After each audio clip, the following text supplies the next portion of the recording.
I'm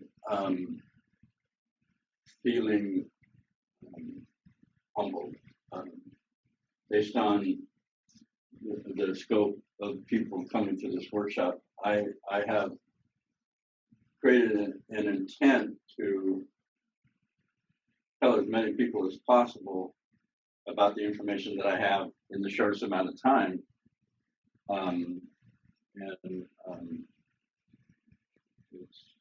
I'm able to.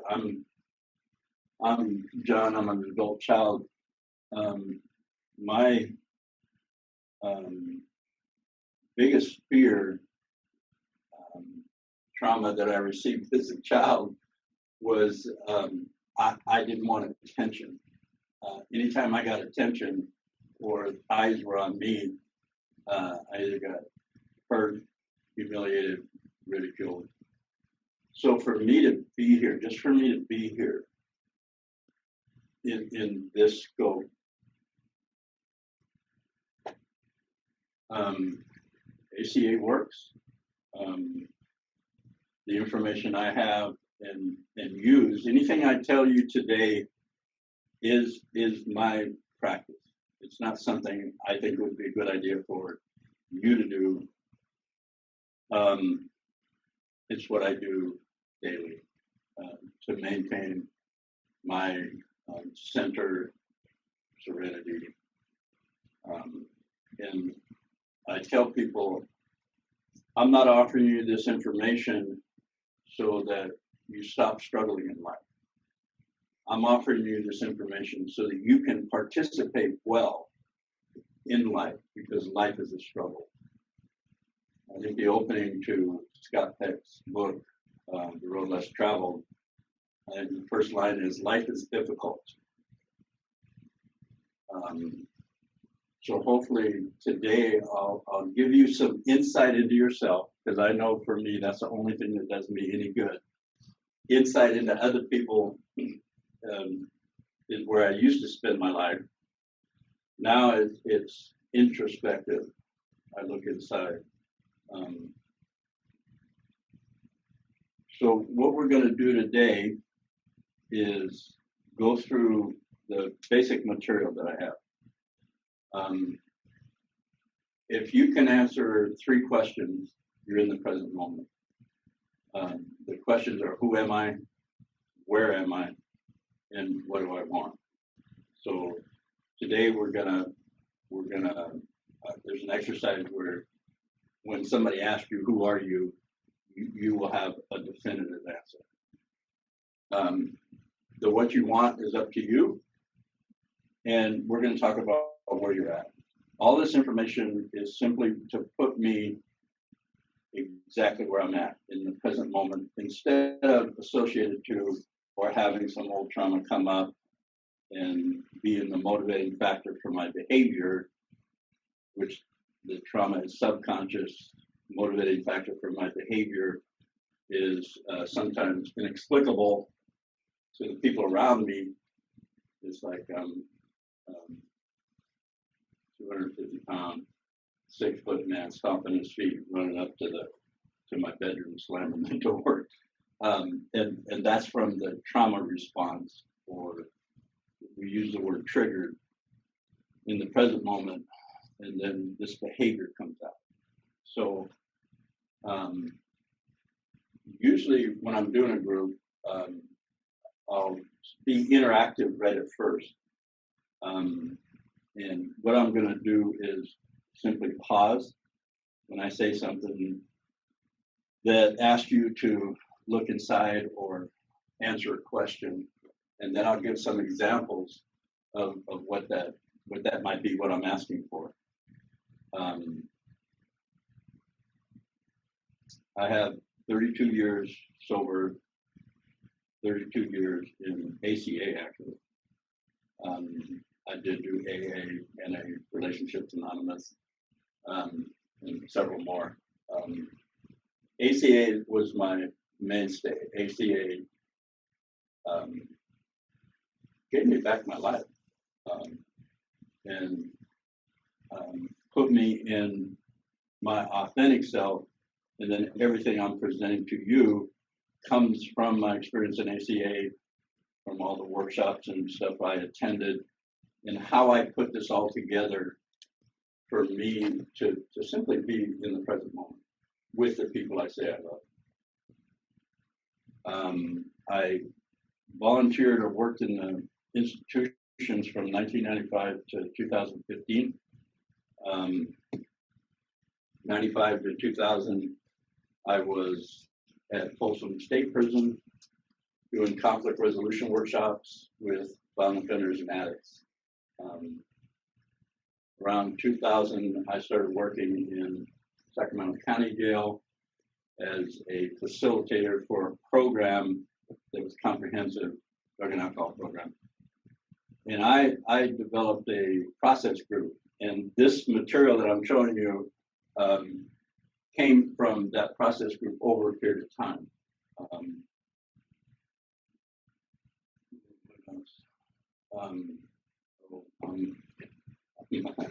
I'm a grandfather of a 4.5-year-old, and I have two adult children in their 40s now. So I'd like to get everybody to take a nice deep breath.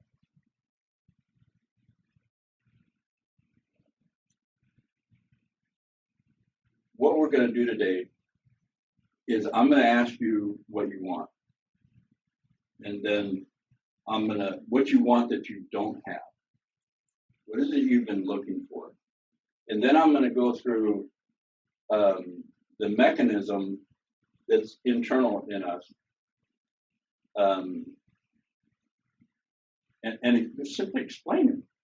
Explain the mechanism. What's happening internal when I say I want to do this and I find myself doing that over and over and over and over.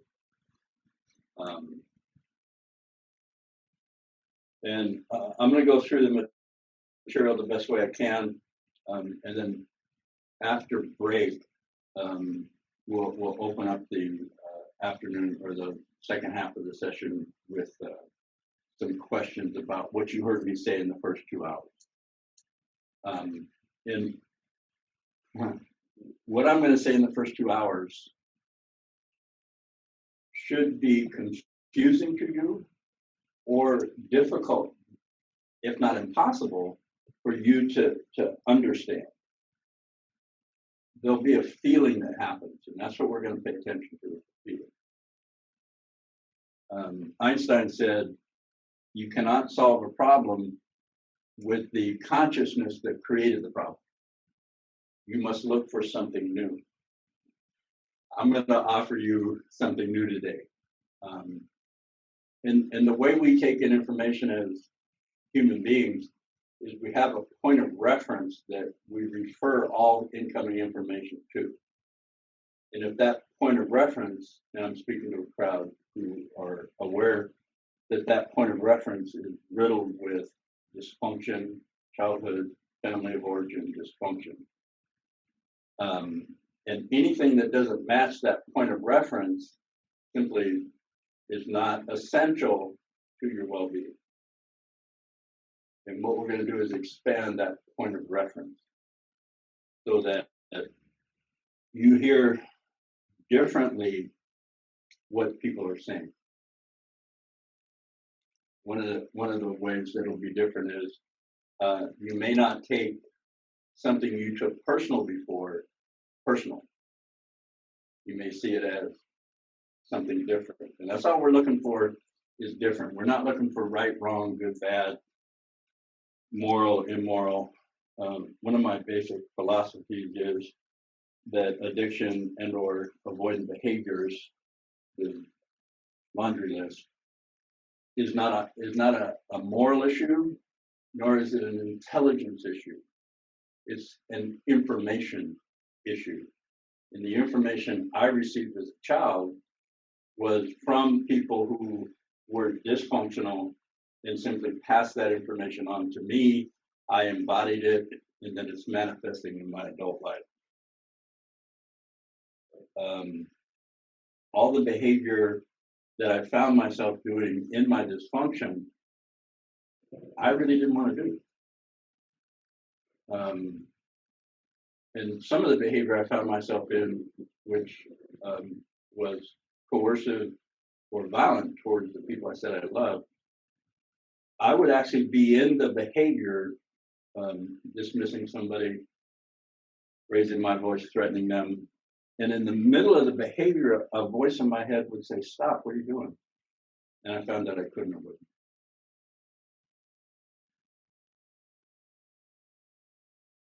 So I'm going to take you what I think is step by step through this. Get everybody to take a nice deep breath.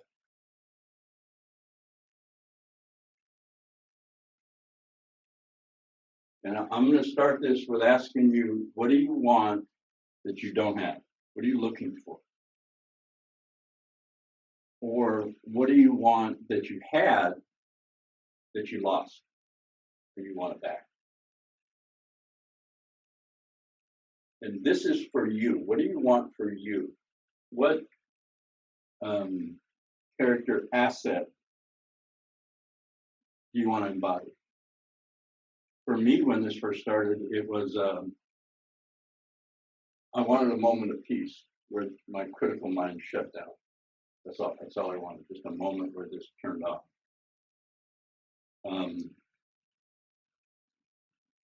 One of my initial wants is I want her to, if that's what you're thinking, I just want to say, you can't have that. What do you want for yourself? Another way to put this is, if you're in a relationship and there's a struggle there, what do you want to bring to the relationship? And I'm thinking of things like integrity, wholeness, compassion, concern, caring. What I want from myself is I want peace. I want to build a capacity for compassion. So hold that question. Come up with a idea of what that is you want. If you don't know what you want, you will keep getting what you've got. The clarity of, I want to live in peace. And we'll see as we go through this process the significance of what that is you're focused on. And we'll learn how to say it in a phrase that is powerful, that is directed. So think about what you want.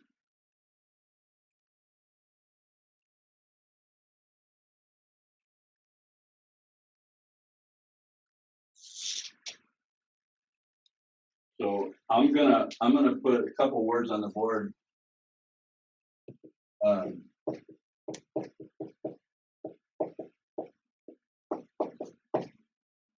Confidence,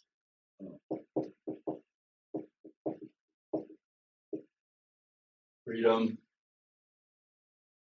Yours could be peace of mind. Something for you. And then I'm going to talk about what's standing in your way of you having that, of you embodying something you see clearly that isn't part of you. You haven't developed that, or you can't maintain and sustain it. Maybe you can maintain and sustain it for a short period of time, but in the long run, it seems to slip away.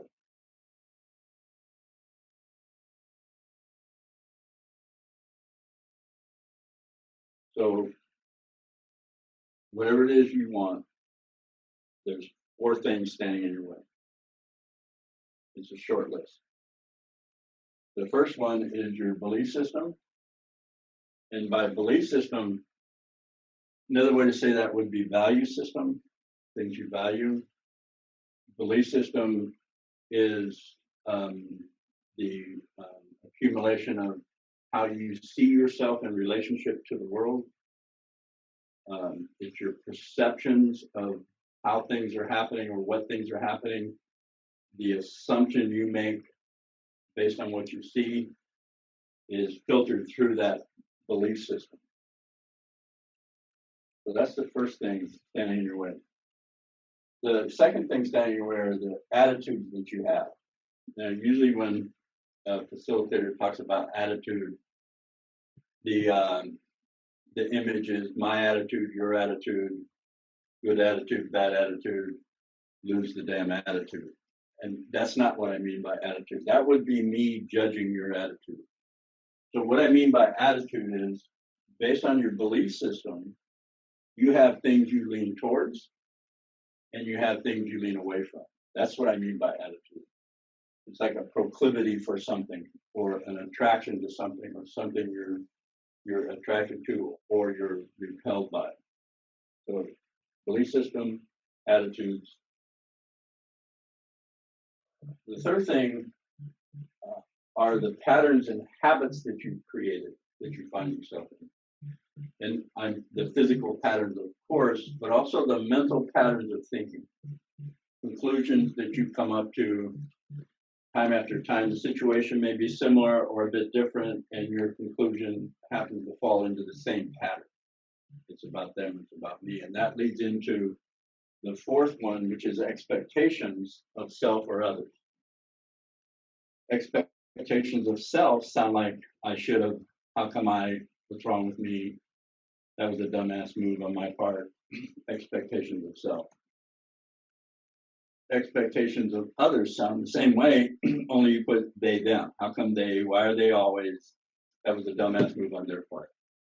So those are the four things standing in your way of you embodying what is you say you don't have. It's a short list. And what I want to do is break that down through talk. What I'm telling you right now, that in this moment, everything you think is a barrier. Because it's coming right out of your belief system. It's coming out of what you know. Everything you say is part of that barrier. It's coming out of your experience, and your experience and how you put everything together got you exactly right where you're at. And everything you do is a barrier. And I'm going to add to that. I'm also going to say anything in the moment that you choose not to think about is also a barrier. Like, I'm going to think this way, no, I'm going to change that up. I'm going to start thinking this way. As I'm doing this process, what I want is still away from me. And everything you choose not to say. Because that choice comes out of what you know. And then, of course, everything you choose not to do.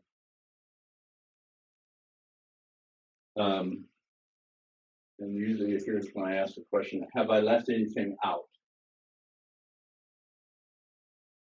That's pretty inclusive. It's everything you think, say, do, choose not to think, not to say, not to do. So based on what you hear me say, how do you feel? What's the feeling in your body?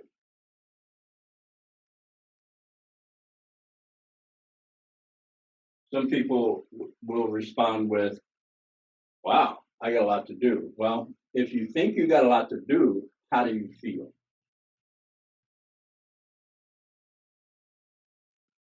And the feeling could range from angry, sad, excited, expectant. And it's not so important that we name the feeling, is that we feel the feeling. Let me say it again. Everything you think, say, do, choose not to think, not to say, not to do, is what's standing in your way. The feeling that comes with that. If you can't find the feeling, I want to offer numb is a feeling. Could be in your chest, could be a drop feeling, could be an expansion, could be in your shoulders, could be in the gut, solar plexus. Just look for a sensation.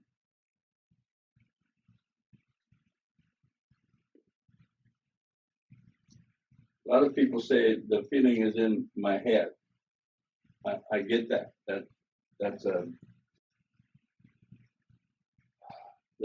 feeling. And if you can find anything else in your body, any sensation whatsoever, however slight it might be, that's a feeling. And that's a feeling in response to you hearing me say, not understanding what I said, you hearing me say that what you want is not accessible to you because it comes from you. The barrier actually comes from you. It's internal. So I'm gonna, everybody take a nice deep breath. I'm gonna wave. Locate the feeling. You don't have to name it. Just get to the sensation. If you can't get to a sensation, say to yourself, everything I think, say, do, choose not to think, not say, not to do, is what's standing in my way of me having inner peace, peace of mind.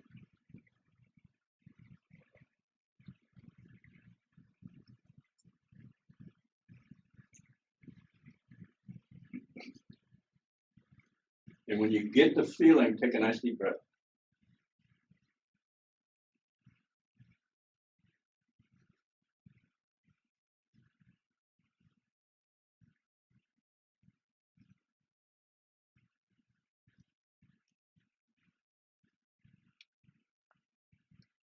Okay. I'm just gonna assume that the majority of you have that, or that all of you have that. That you noticed a sensation in your body somewhere, and then you took a breath. Because now what I want to tell you is that this is no longer true. It's no longer true that everything you think, say, and do, choose not to think, not to say, not to do, is standing in your way, because you have just experienced yourself in a way that was nurturing, and in ACA we call it self-parenting, loving parent, and that nurturing filters out throughout your whole pool of experience, subconscious pool of information, and that's where we hold the trauma. And it shifted it. It added something new.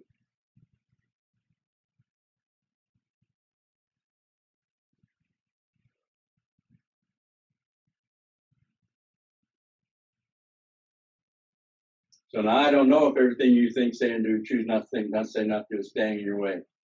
Because you're different in this moment from that moment. You added something. So here's what I'm telling you. I'm going to even break that down. What I'm telling you is the way to what you want is through your emotional body, and I don't know any other way. I wish I had another way to offer you to people raised in this society. We're coming from ACA. We know that we came from a family of origin dysfunction.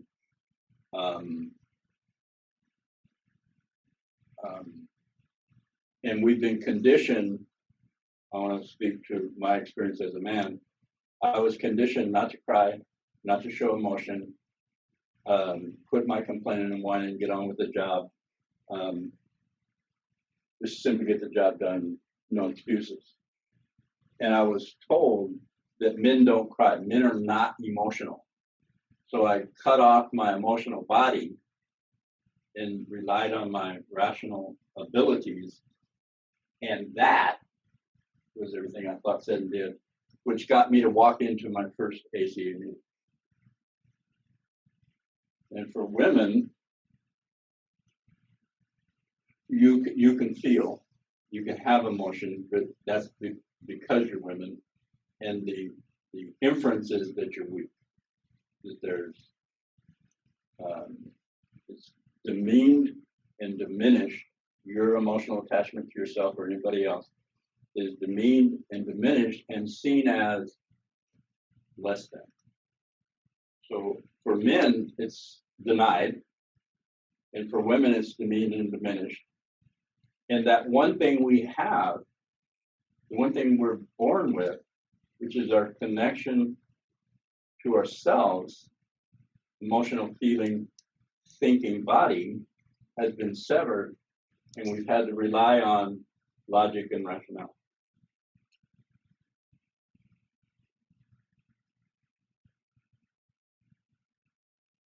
So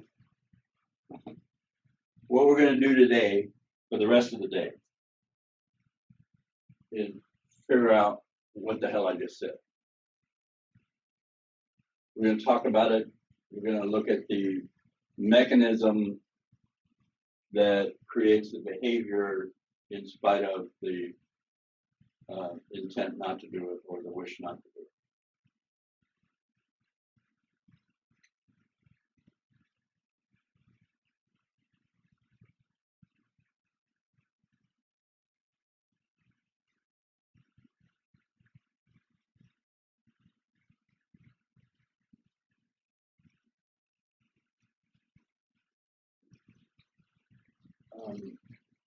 One of the things I've learned as a facilitator is to give a pause. So there'll be moments where I don't say anything after I've said something that is profoundly confusing. Just breathe. I'm not saying all this for you to understand it. The understanding in my life, I was taught to figure it out, understand it, before I had the experience of it. And that created in me a lot of resentment, bitterness, contempt, which covered up the family of origin, resentment, bitterness, contempt. Mate calls it complicated post-traumatic stress. ACA would call it family of origin dysfunction.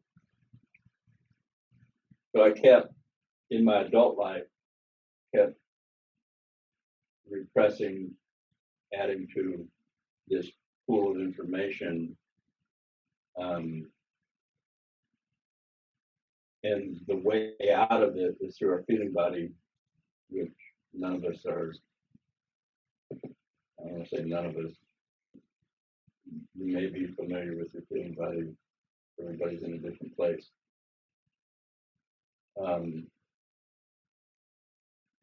So the experience comes, and then the inspiration or the aha or the moment of awareness or the what we call understanding. So my goal is actually to confuse and confound, sit with you in that, and then sort it out as we go through. I'm going to add some more information that will bring this together.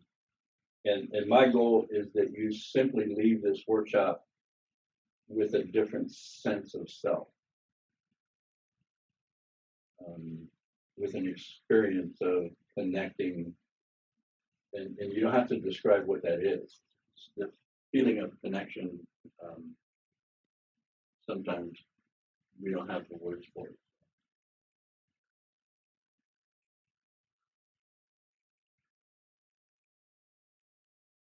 So I'm going to let everybody settle in with the way to what you want is through your emotional body.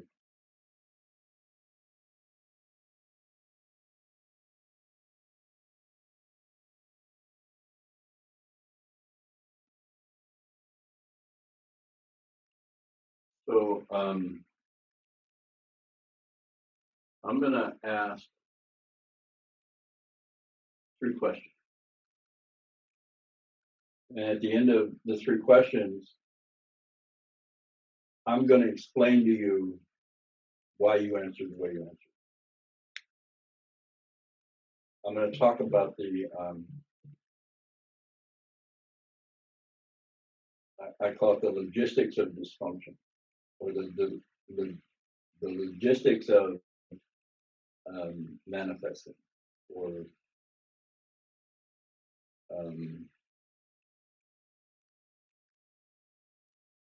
in the 12-step, I heard early that this is a cunning, baffling, powerful disease.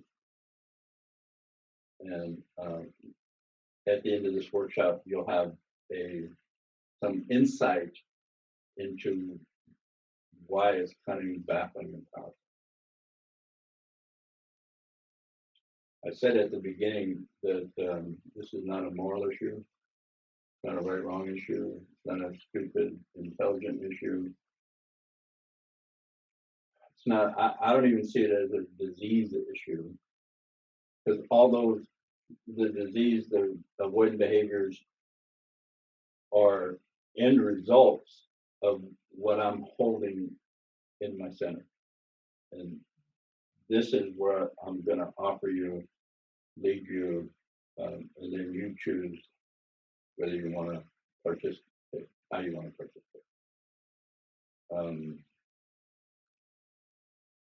The three questions are: have you ever hurt somebody you loved, regretted it, and then did it again, usually in the same way? Let me repeat that question. Have you ever hurt somebody you loved, regretted it, and then found yourself doing it again, usually in the same way?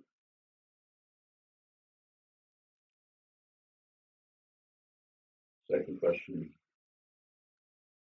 have you ever been in an argument, and in the middle of the argument you got, I'm on the wrong side of this argument, and you found yourself continuing to argue anyway?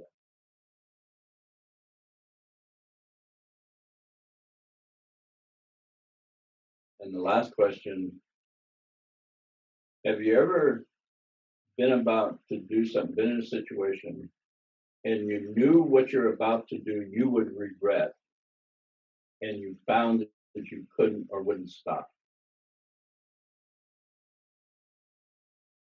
You may have heard a little voice in your head, stop, don't do that. And you found yourself going right ahead and doing exactly what you said you didn't want to do.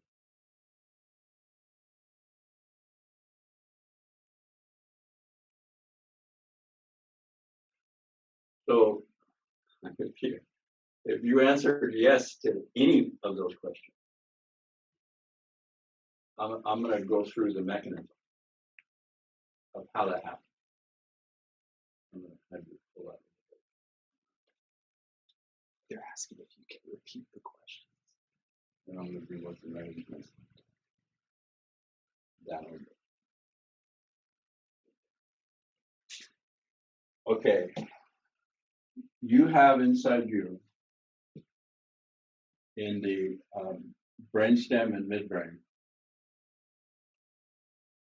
net-like group of cells that filter out non-essential information based on what the task is in front of you, or the focus that you have overall. It's called the reticular activating system.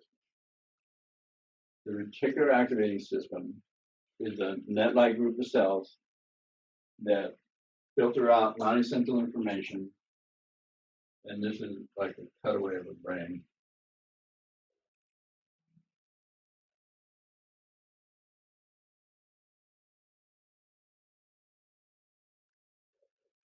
Right here, somewhere in this complex, is the amygdala.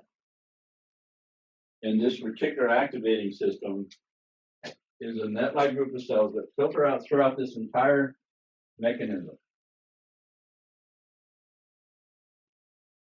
And it gathers information from your experience. And then it feeds information to the rational part of your brain, and you make the decision. Your experience is held in your memory like an iceberg. So your experience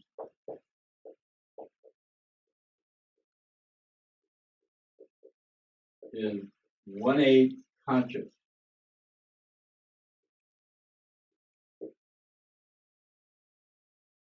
And your subconscious is 7/8 of the total experience. All of this is memory, some memory that you can pull up consciously, you know you're aware of. Most of it is in the subconscious, not in your awareness. Because it's not in your awareness does not mean that it doesn't have an influence over your decision. In fact, the majority of information you get about whatever the decision is, specifically if it's around a relationship or an intimate relationship, relationship with children, relationship with coworkers, relationship with the other drivers on the freeway. And this is where we hold our wounding. These are Bishop's eagle claw, Bishop. They're what holds on to this trauma. And this information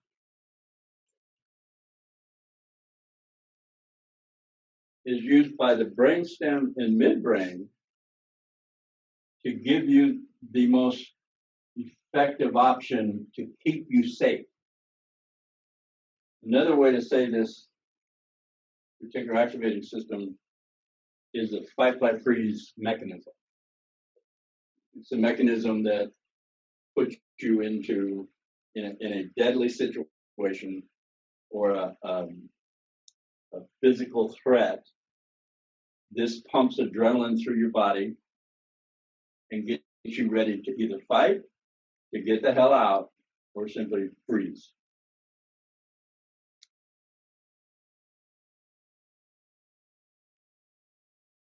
And it's taking information from your childhood, which tells you don't let people get close because it hurts. And this is not in your consciousness. So you get in a relationship, there's a lot of chemistry, a lot of feel good, and then that person gets close and you just find yourself automatically backing away. Like what reticular activating system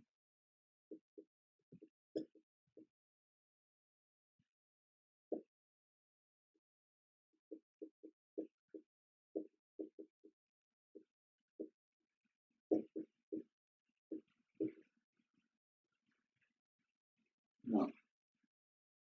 Looking out for your best interest.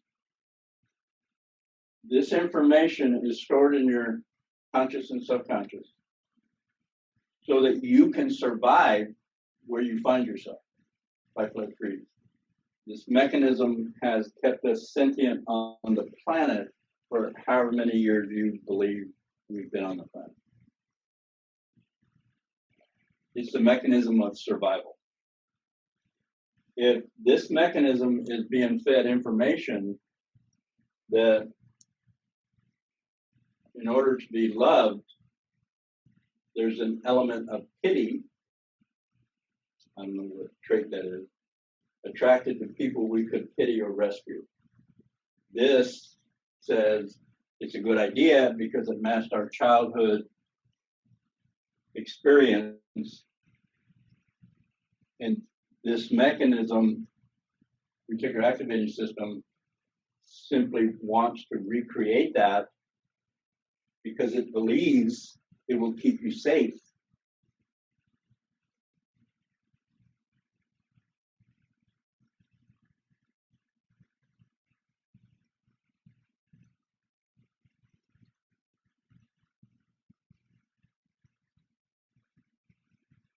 That's what I mean by information issue.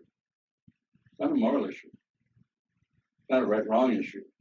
It's not I don't even believe it's a disease issue. The information I was given in my family of origin, dysfunctional family, was that women are untrustworthy.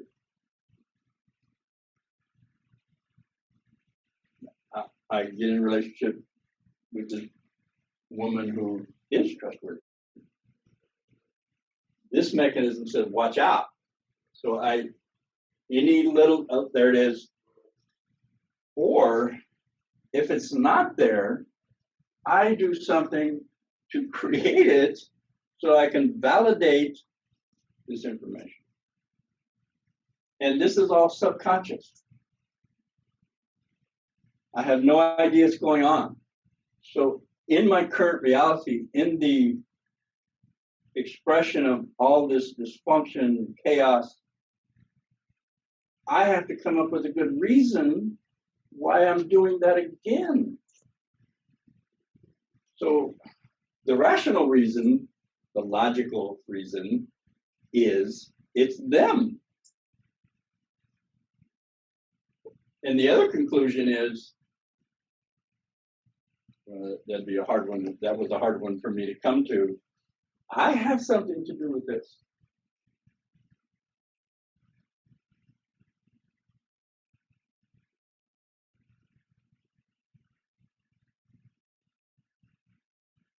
So the question was, have I ever hurt somebody I loved, regretted, and then did it again?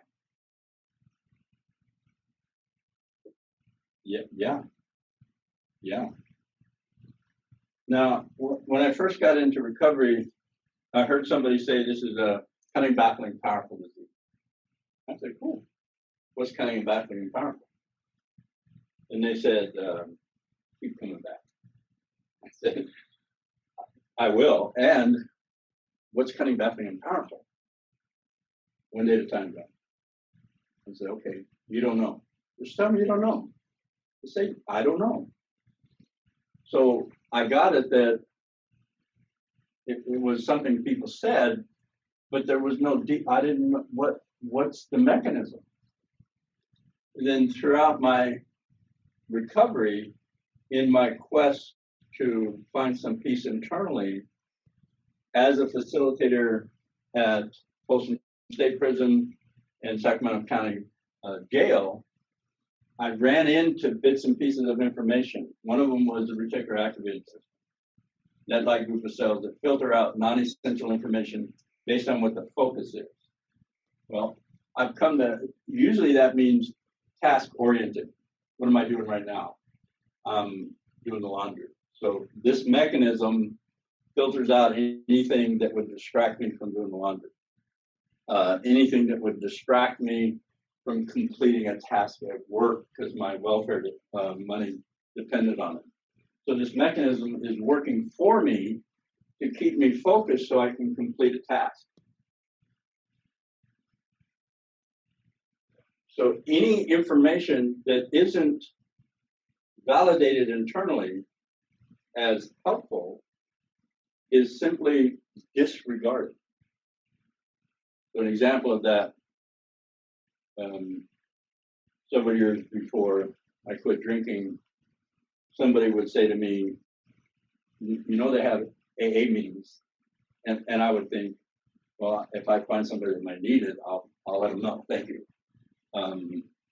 It didn't dawn on me that he was talking to me. What I didn't know is this mechanism was filtering out non-essential information because my focus was, it's Miller time. That's my focus. When I get out of work, I get to relax. It's Miller time. So if somebody wants to give me information to say I can't do that or shouldn't do that or could choose not to do that, non-essential information. So when I found myself in my first AA meeting and I heard myself say, hi, my name's John, I'm an alcoholic. Something happened internally with me. I didn't know at the time. I felt something. And all I knew from that statement was, I'm coming back. That was the extent. What I didn't realize is when this reticular activating system, when I said, hi, my name's John, I'm an alcoholic, fed new information into this pool, which increased the scope of what I was allowing in.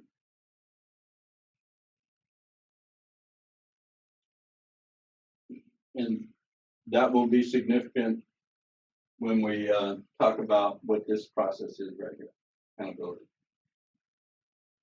I was being accountable at that time with, this wasn't even in my thought. This wasn't even, didn't know anything about that. But I did recall the experience when I started putting this together. That's what happened. I affected what I call point of reference shift. When that point of reference shifted, things meant something different to me at that moment. I could hear now, and I could realize how many times somebody suggested AA to me because I drink every day.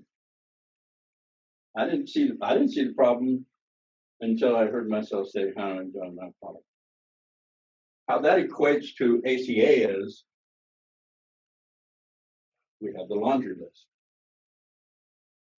14 traits that we have identified as a direct result of childhood trauma.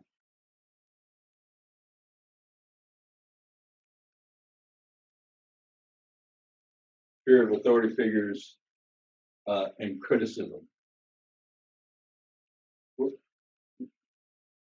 What is that? I see criticism as a threat.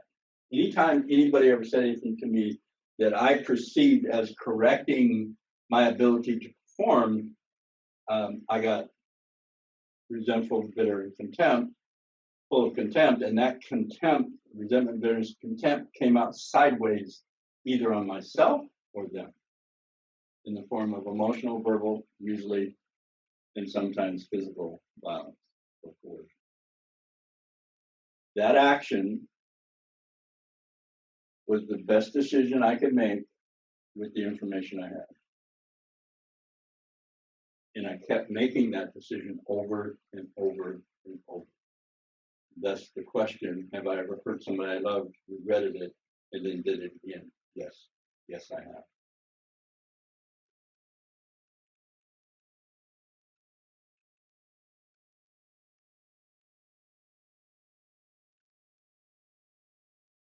So what I want to do is go over that again. And to preface with, this is why I believe that addiction, dysfunction, avoidant behavior is a information issue, not a moral issue.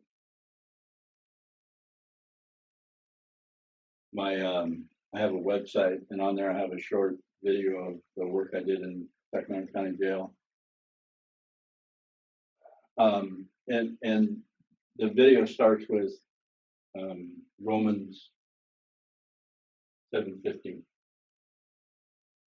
And this I'm gonna butcher it, but the statement is, why do I do that thing I don't want to do and know what is the right thing to do and find myself I can't do it? And I want to offer, I believe Paul wrote that he got that from somebody. So this has been going on for a long time. And the way it's couched in the conditioning we have in this society is that it's an indictment. There's something wrong with you as a human being.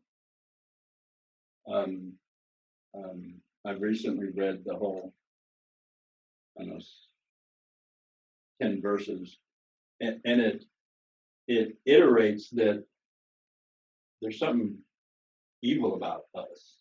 So it sets in place the idea that, okay, let's make this a moral issue,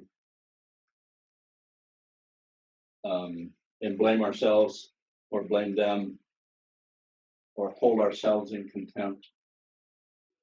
And then when I'm focused from moral issue to information issue, there was safety in that. I could say some things that I didn't want anybody else to know about me,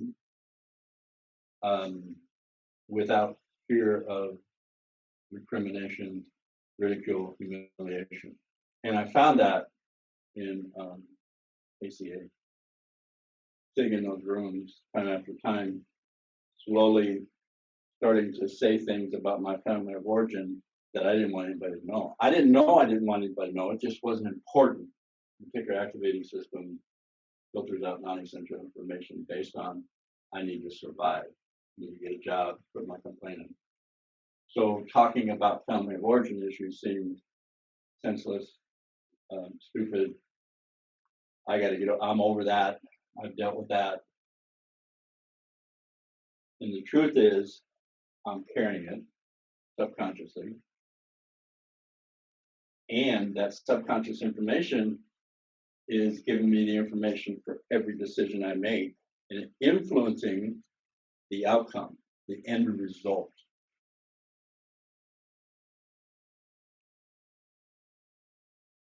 So, everybody take a nice deep breath.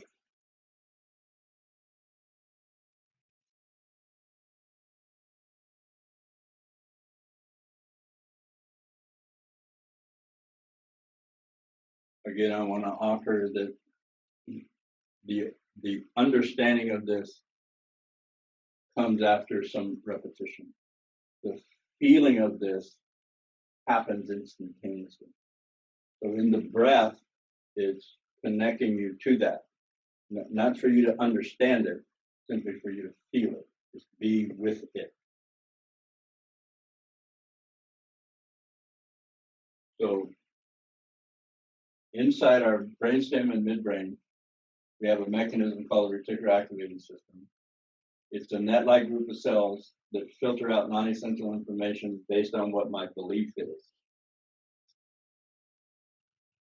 what my focus is. You can call the belief a focus, your total focus, how you understand life. And if that's riddled with childhood trauma and it needs to keep you safe, that's the focus that it's operating. So it filters out non-essential information based on what my focus is. So anybody saying anything to me critically, I see it as a threat because it's disrupting the status quo, what I know. I used to use statements, well, that's just the way I am.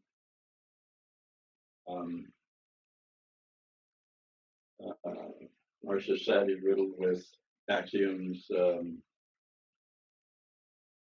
People don't change. It's hard to change. The concept of evil person, bad person, lock them up. So this total experience feeds information, creating a focus, a general focus that you're not aware of. And its mandate is to keep you safe. So it feeds you information to recreate family of origin body chemistry. I said that a little different this time. In the Red Book, we talk about, and I'm not so sure if it's in the Red Book or it's in a handout I got at that 2017 workshop, that we recreate our family of origin body chemistry. And body chemistry equates to feeling, mood, tone, emotion, attitude. Body chemistry reflects, and I'm not sure which way it goes, feeling, tone, mood, attitude, sense of self. There's a body chemistry to a thought. The thought of fear creates adrenaline for safety. That's just the way we're built. In my work, I've learned that the body is the most sophisticated pharmacy on the planet. And it will supply any drug or substance you find outside of yourself to get into a certain mood or condition. Our body can create that by ourselves without the stuff outside of it.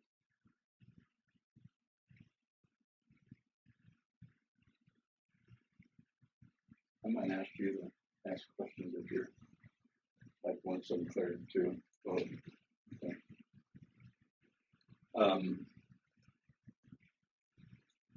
There's a moral issue.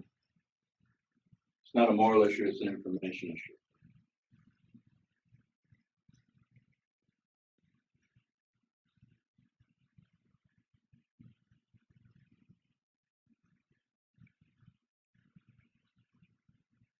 Oh, for you to change anything, the trauma, to reframe it, necessarily mean you need to create an emotion that is equal to or greater than what you have stored in the subconscious. So I want to offer that's bad news. Based on conditioning in the society, men are told they don't feel, deny it. Women are told you can feel, that's because your women demean and diminish. So that one capacity that we have to heal has been denied or demeaned and diminished. Our emotional body and feeling body and thinking body are not separate. They all happen instantaneously in the moment. We can think, we can say they're not the same. And in our society, they've written books about emotions. You know, what are they? How do they work? How do you classify them? As if there's something we can separate from ourselves, that we can separate that from our logical mind. We've considered that the logical mind is the boss, rational, Western thought, Socrates, Plato, Descartes, I think, therefore I am, and disconnected us from our heart source, emotional feeling body. And what I've come to understand in my experience, that if I say I am, that's an emotional feeling, thinking being. Never, ever at any moment is that separated. I can deny it, or I can demean and diminish it. I can dismiss it. I can do all that. It cannot not be there. Recognizing and attaching to it, sensing it, is the journey I'm going to take you on. And everybody has, whenever I say anything, it's on a continuum.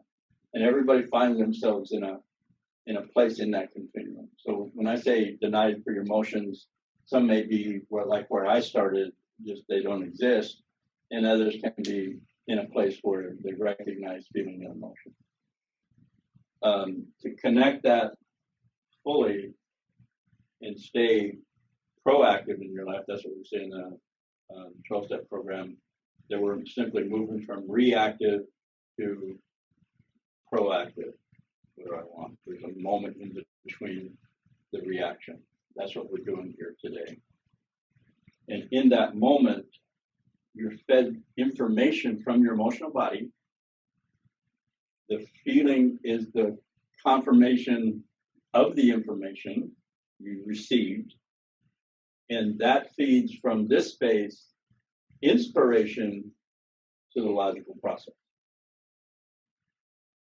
It's, I could say from the ground up, or I could say from the center up, instead of what we've been conditioned to believe that it's from here down. In our society, we've considered the rational brain the boss.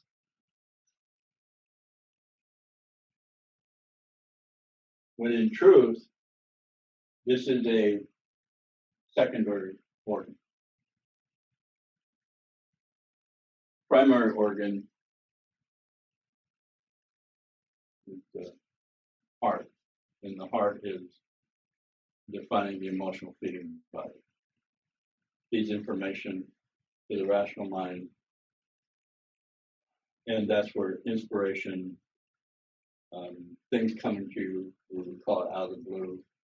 We have terms for it in our societies like streetwise, common sense, moxie, that's another word. We describe it, but we describe it as an occasion or something that happened. We're 24/7 in our emotional body. So here's the problem. If I need to create an emotion equal to or greater than what's stored in my subconscious, the trauma in the form of trauma, and I've been detached or denied my emotional body, I want to offer that the conclusion of that is you're pretty well screwed. If that's the case, how, if I'm not familiar with my emotional body, I'm used to deductive reasoning instead of inductive or subjective. This particular activating system full of information is subjective. It simply hears and says yes. You're a worthless piece of shit. You just go yes. And then the resentment, there's contempt, and the recreating of worthless piece of shit speaks to what terms we use in this society as self-sabotage. Call it self-sabotage. Well, the truth is, it's actually the success, the failure to thrive is the success of a hidden belief. Works every time. Only you don't know it.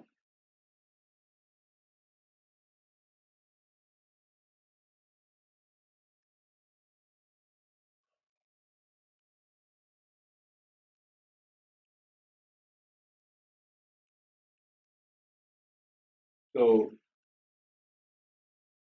in this workshop, I'm going to offer you a way to tap into them.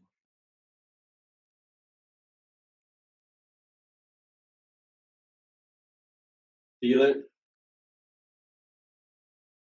become aware of it, trauma, reframe it, and then put it back down into that subconscious full information. Reframe. And then you will simply find yourself acting differently. Because all the actions that you had your whole life have come through this process and you didn't know. Nobody intended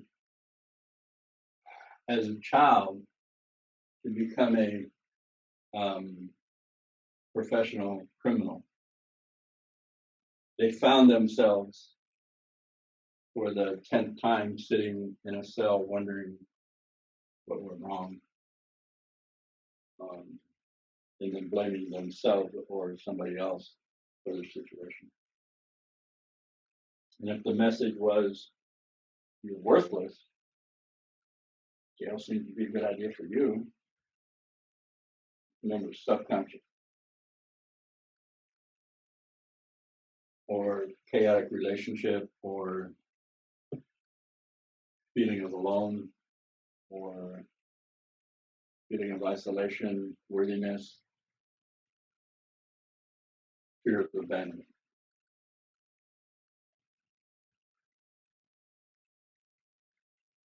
So the way out. We're going to use this exercise called the accountability tree.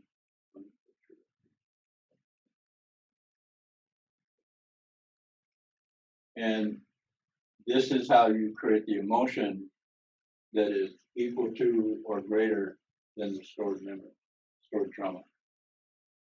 And you're going to say what you want, and then we'll go through the rest of this to explain.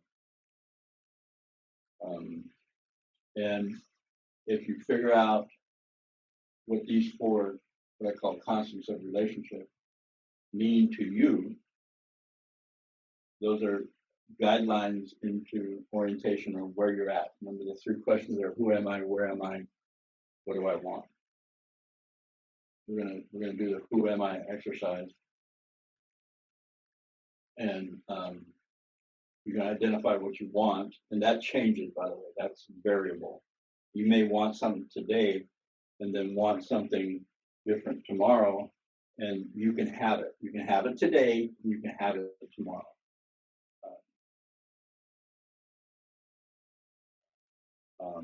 And what you want comes from me wanting to live a life of peace. It made no sense to an industrial mechanic, survivalist, truck, gun rack, don't fuck with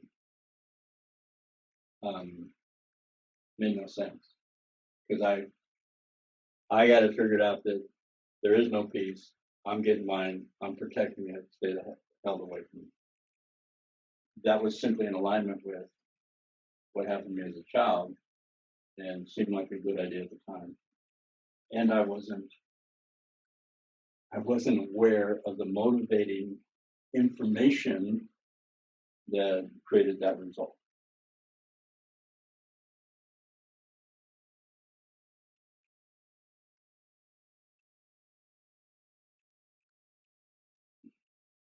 The four constants are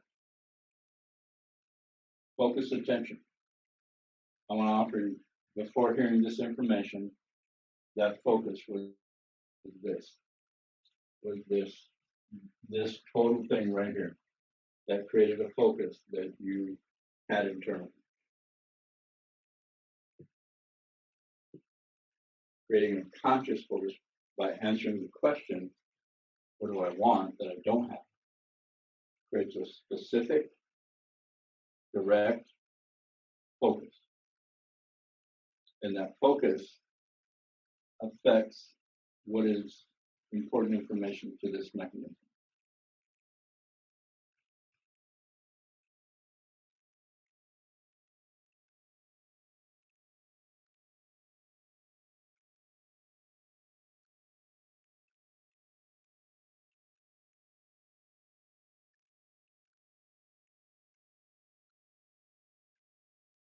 Let me talk about this on my projections. Everything I see in you is true about me.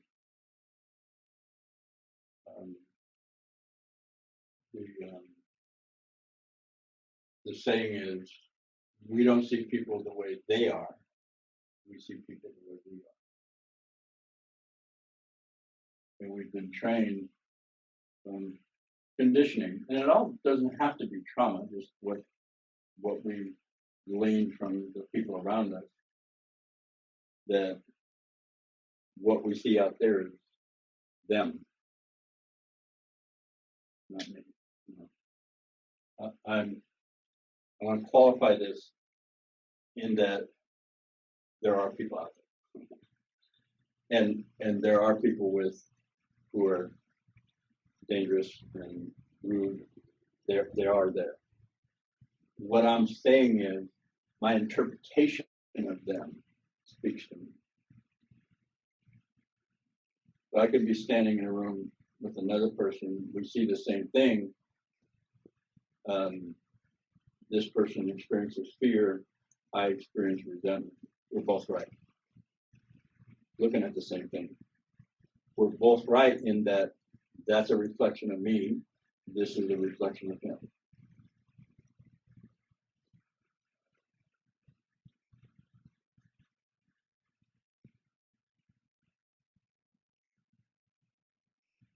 So in owning the projection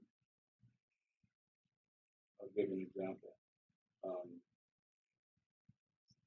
I had a friend where my perception of him was that he likes to hear himself talk and he doesn't listen.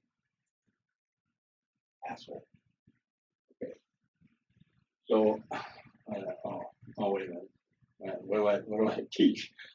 Oh, it's a reflection. Okay. So I took it to this accountability process.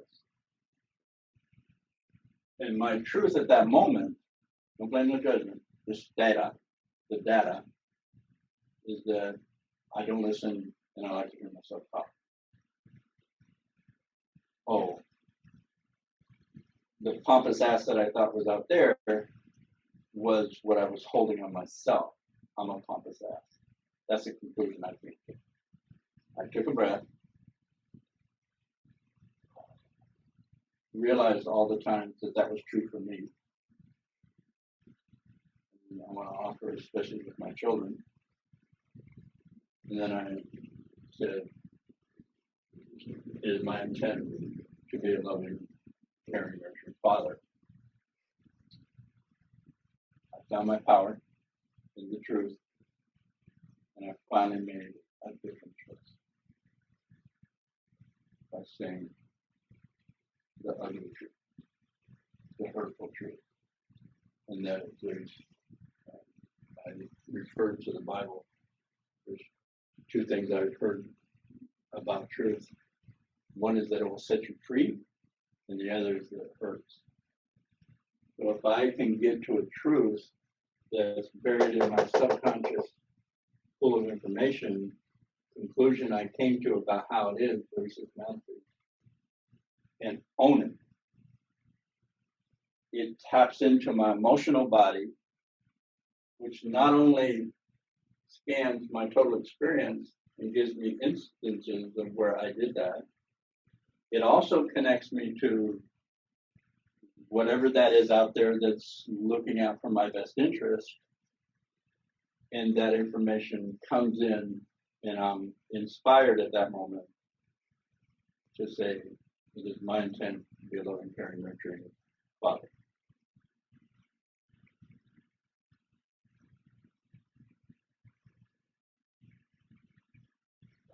That is the validation I want from everybody else and don't seem to be able to get. I give it to myself.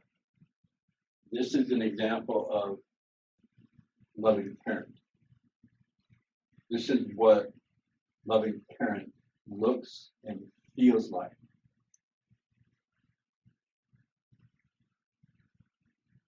This doesn't indict me. It just talks about the end result of this mechanism based on the best information I had, and it's full of traumatic information, dysfunctional information. It's simply manifesting from that. When I tell the truth, there's an emotional frequency that happens. I don't have to think about it. I don't have to name it. My body has not forgotten how to do that. And what it does is offer me something new to look for. What is it I don't have? Well, at that moment, it was loving, caring, nurturing father. It is my intent, and we'll talk about the significance of that word, intent. It is my intent to be a loving, caring, nurturing father. That's the validation I wanted from the outside world that I couldn't get. And living intentionally is another way to say proactive.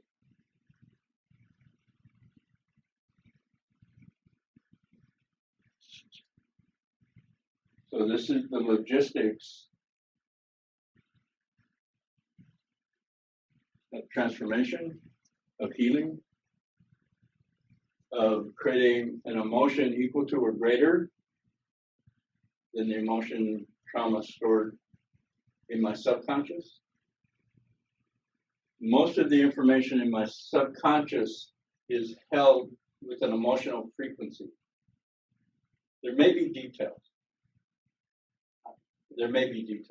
And looking at it closely, I may come up with some details. It's the frequency of whatever the fear is or trauma belief that's held in a frequency. When I tell the truth, this frequency comes up to that level because I'm already there. It just comes into where I'm at, which is in an awareness of truth, feeling place. Oh my God. And then when I breathe and create the intent, it simply melds in that frequency with that old information and then sets back down into the subconscious pool of information, reframe. So that it now feeds information through my brainstem midbrain, and the end result simply changes. In my recovery, I used to call it being blindsided by healthy behavior. I would find myself in a situation where I normally would lash out, and I find myself taking a breath. And it was like, I looked around like, oh my God. I did it. I didn't plan on doing it, just like I didn't plan on demeaning or diminishing my children. I didn't wake up in the morning and say, I'm going to give those a taste of, I woke up, went to work, did my job, was the best dad I could be, and I found myself in this emotionally and verbally coercive and violent behavior with my partner and my children. With this process, and I've done this, if I've done this once, I've 1,000, 2,000, 3,000, 5,000 times. And then slowly this pool of information shifted, the edges were taken off of the trauma, and I simply manifested differently in the world. Automatically, I didn't have to do something specific. I didn't have to figure it out. So the end result of this, and I want to offer, you've experienced it already in your journey of going to meetings, getting help, however that comes, talking to sponsors, fellow travelers. You just find yourself in a different feeling tone where usually you would have been whatever. And that's how it works.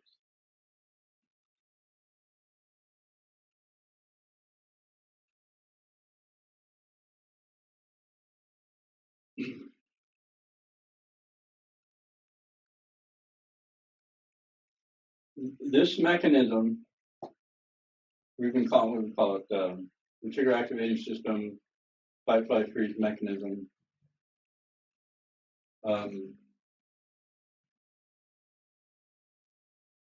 Is that part of ourselves that manifests? It's the,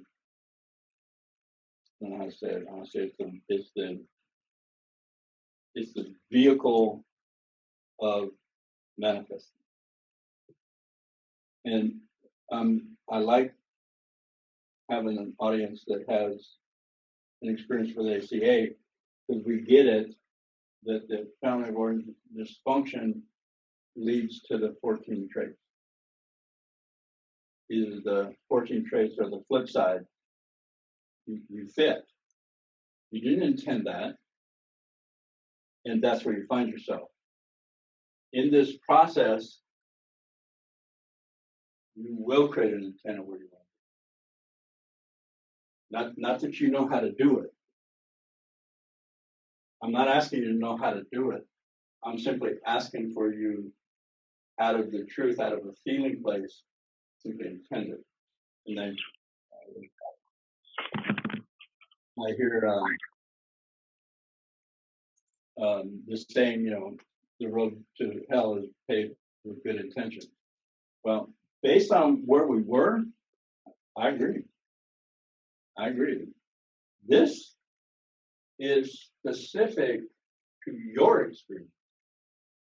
Now, would you do the right thing, be good, do a good job, help other people, that road to hell was paved with, I want to offer codependent intentions, where my value wasn't here, it was outside of me by what I did for you.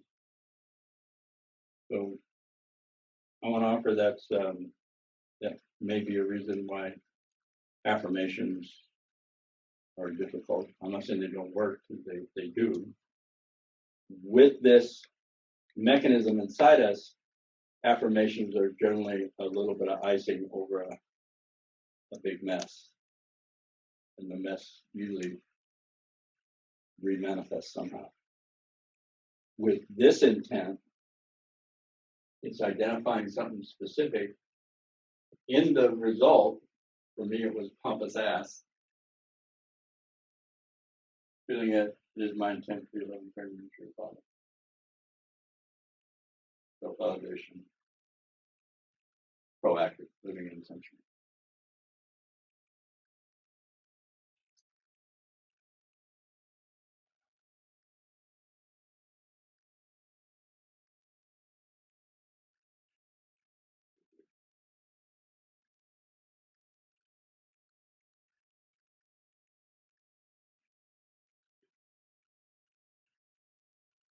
So this is a sequence arrow.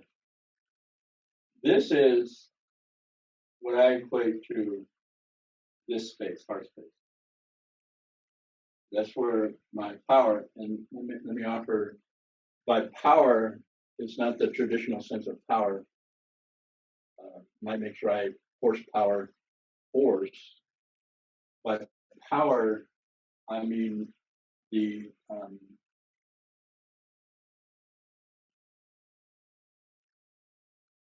availability to options, the availability to choice. So power is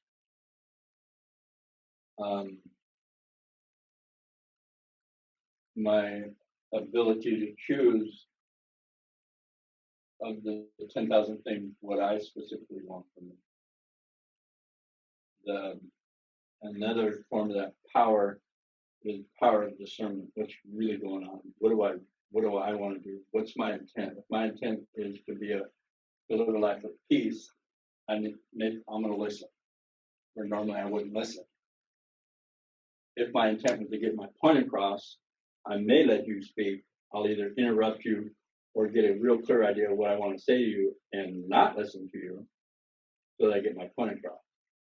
If my intent is to create a life of peace, in my power, I may choose to simply listen.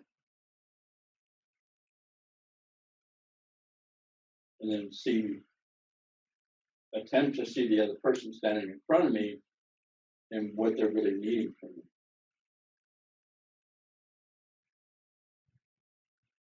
So that's what I mean by power. And I've defined it in other ways right now. It's not coming to me. The other thing is people, when I ask you the questions, have you heard somebody love, regretted, and did it again? People believe they're making that choice. I'm going to offer yes. And the choice is polarized. It's either yes or no. Be violent, be rude, or be the doormat.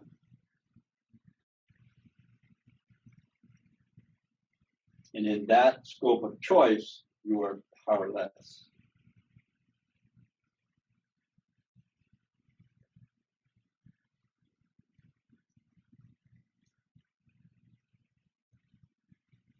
Self-validation.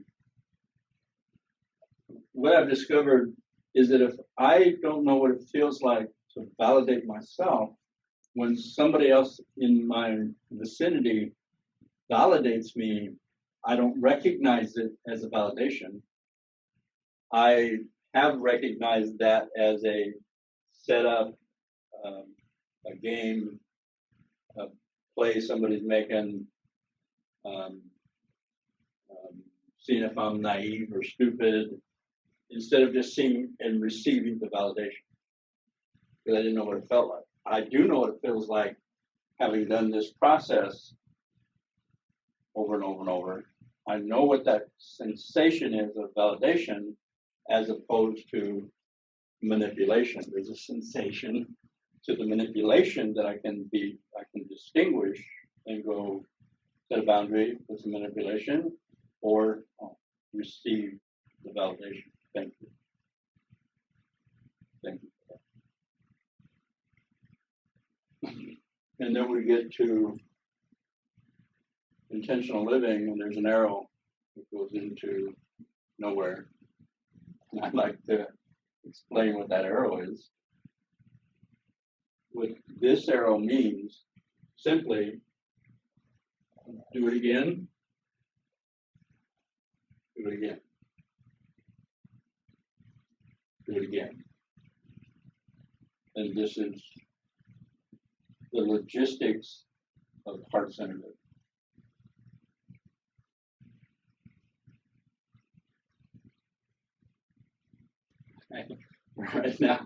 Right now, I think I'm all that. When I first did this, I thought, "Holy cow, that's really cool," and it just fits. It just fits so well.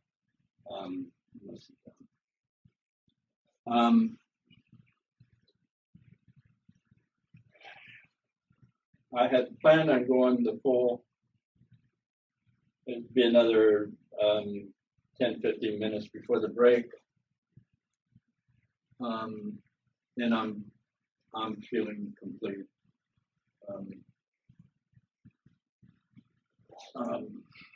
So what I'd like to do, either Jessica or David, is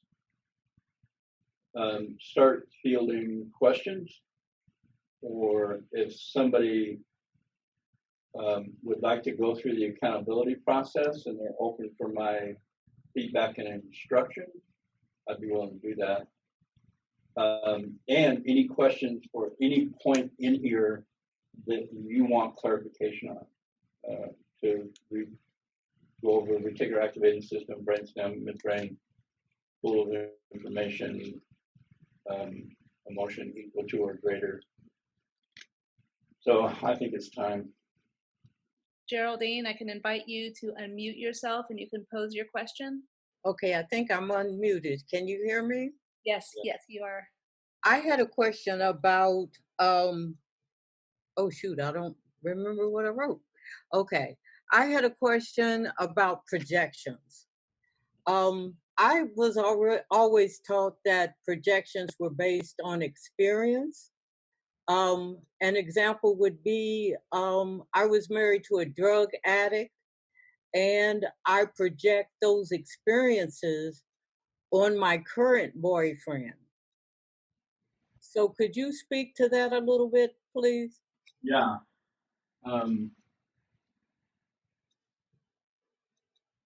Projections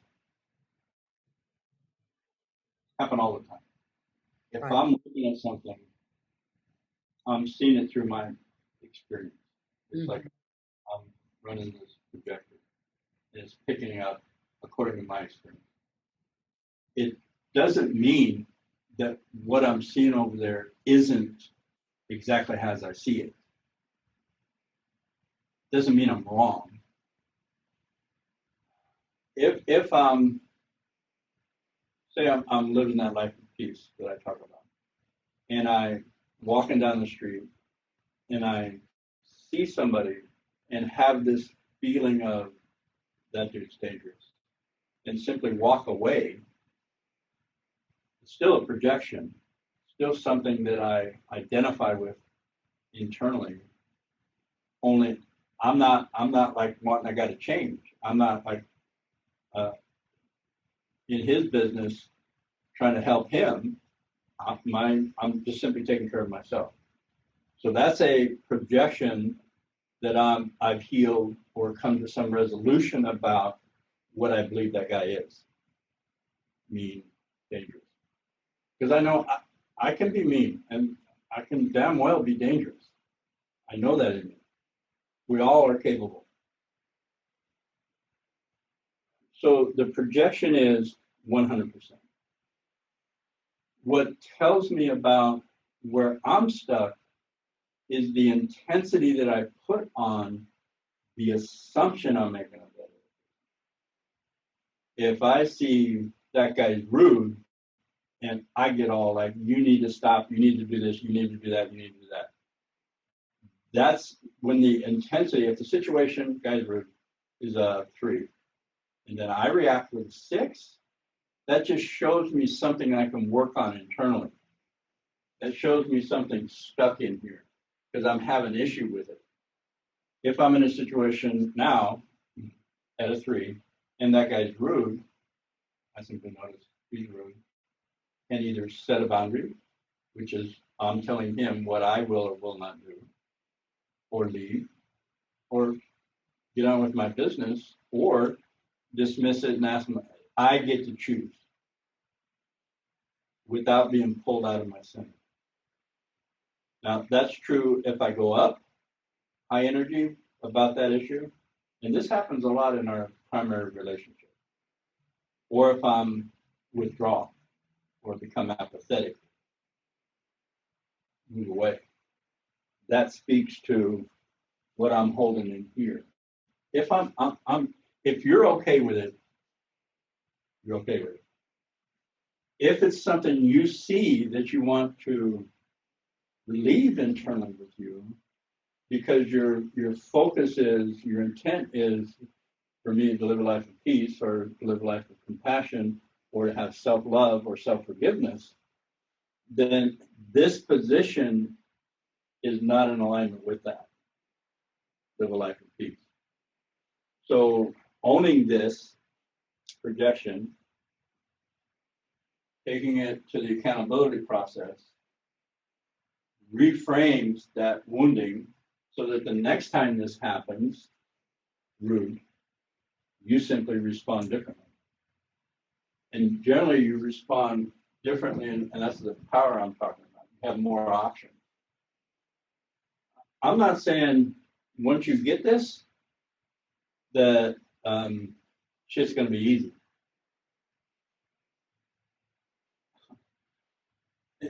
You will be able to participate. I'm not saying that you'll participate and feel good. If that's a possibility. I am saying you will participate appropriately, differently than you might have before. So for me, projections are 100%. Everything I see in you is a projection of me. I go by that axiom. We don't see people the way they are. We see people the way we are. So I use that tool, especially when I'm in a spontaneous moment when I'm not being aware of how cool I am, like driving on the freeway and somebody does something, and I'm thinking that guy. Oh, okay, let's take it back over here. That dumbass, rude ass.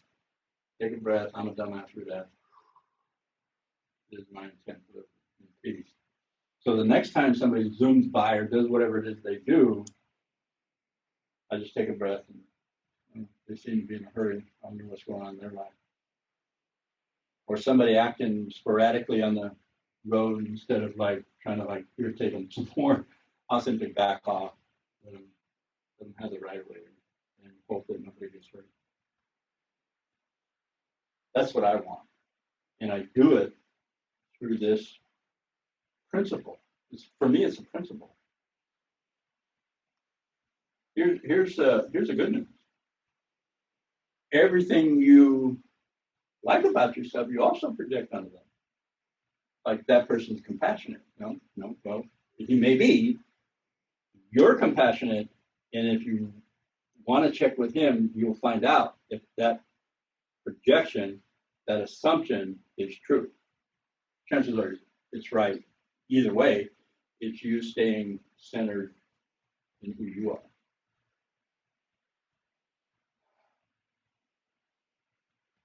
Anything else? Kate is next, if she would like to unmute herself. I seem to have, and it's in our family, problems with feeling. It's everything is sort of intellectually looked at, and I know discomfort.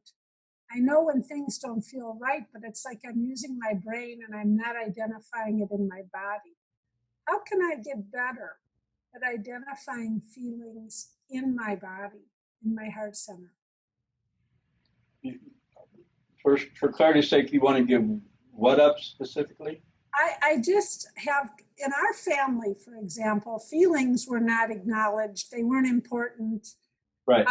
So as of this day, when I try to feel something, it's very difficult to actually see where I feel it in my body. So it's sad, but I recognize things intellectually like, oh, now that didn't feel right. But I don't know where it doesn't feel right. And you're telling us that it's important for that RAS to feel it in your body, right? Yeah.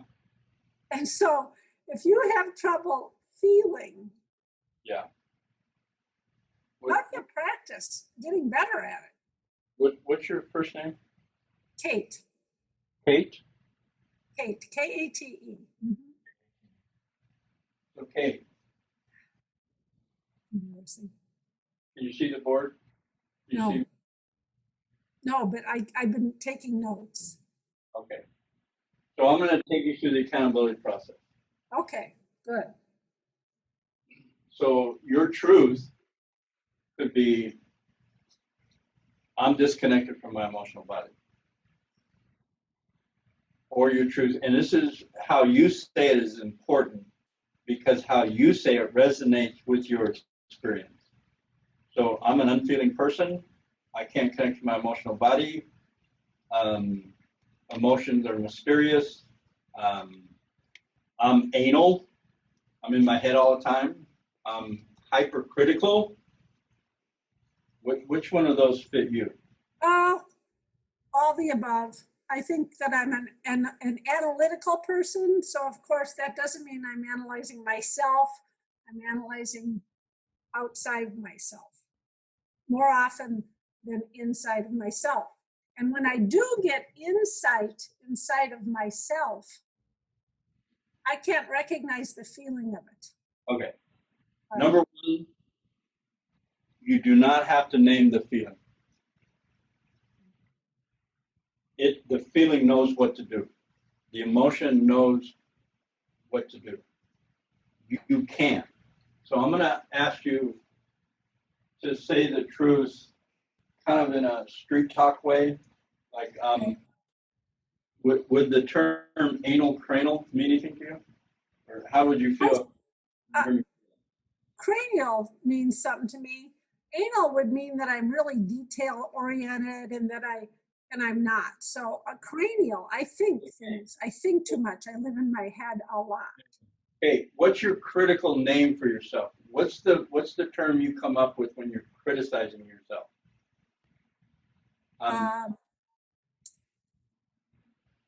Inadequate, I suppose. Okay, I don't know.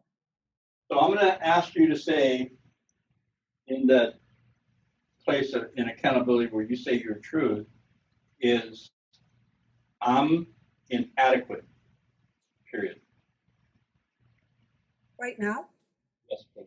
If you want to go through this process. Okay, I'm inadequate. Just take a breath.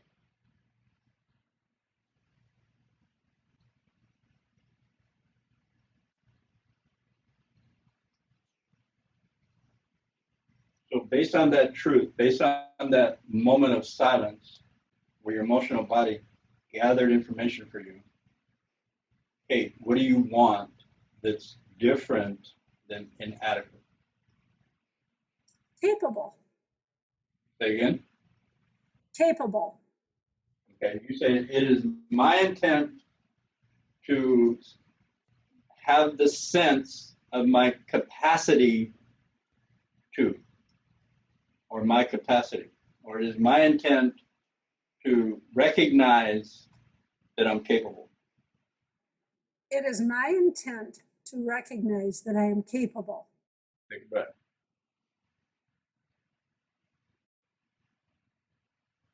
Notice the feeling tone in your body.